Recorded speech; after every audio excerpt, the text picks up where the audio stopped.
Hi Renovatus. Today's the first Sunday of Advent, and I wanted you to join me in a spiritual practice that we enjoy in my family in December.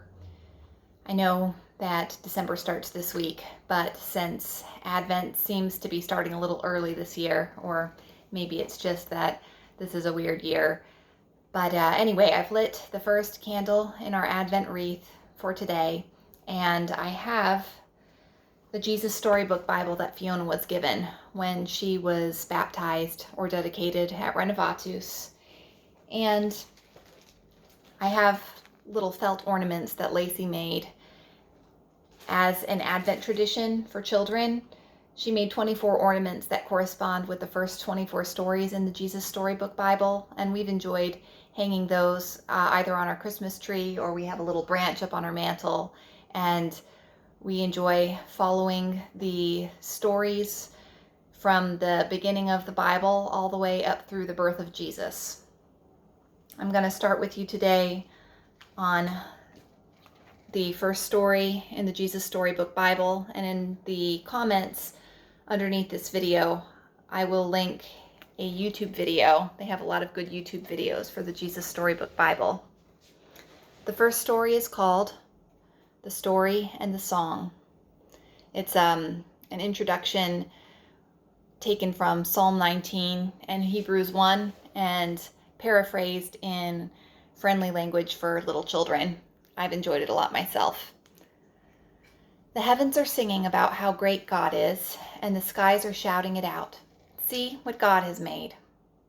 Day after day, night after night, they are speaking to us. God wrote, "I love you." He wrote it in the sky and on the earth and under the sea. He wrote his message everywhere. Because God created everything in this world to reflect him like a mirror, to show us what he is like, to help us know him, to make our hearts sing. The way a kitten chases her tail, the way red poppies grow wild, the way a dolphin swims. And God put it into words too, and wrote it in a book called the Bible. Now, some people think the Bible is a book of rules telling you what you should and shouldn't do. The Bible certainly does have some rules in it. They show you how life works best. But the Bible isn't mainly about you and what you should be doing. It's about God and what he has done.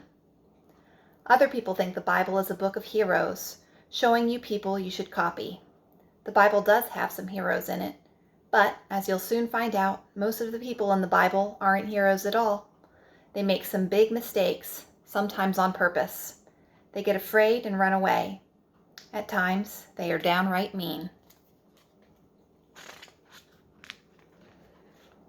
No, the Bible isn't a book of rules or a book of heroes. The Bible is most of all a story. It's an adventure story about a young hero who comes from a far country to win back his lost treasure.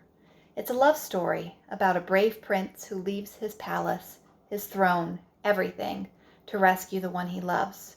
It's like the most wonderful of fairy tales that has come true in real life. You see, the best thing about this story is it's true. There are lots of stories in the Bible, but all the stories are telling one big story. The story of how God loves his children and comes to rescue them.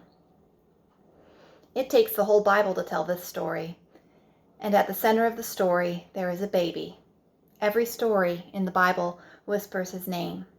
He is like the missing piece in a puzzle, the piece that makes all the other pieces fit together, and suddenly you can see a beautiful picture. And this is no ordinary baby. This is the child upon whom everything would depend. This is the child who would one day...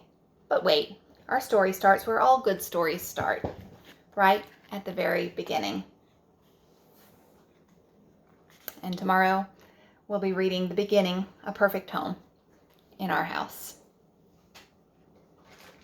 So the first ornament that will hang up on our branch corresponds with this story, and it's a little Bible.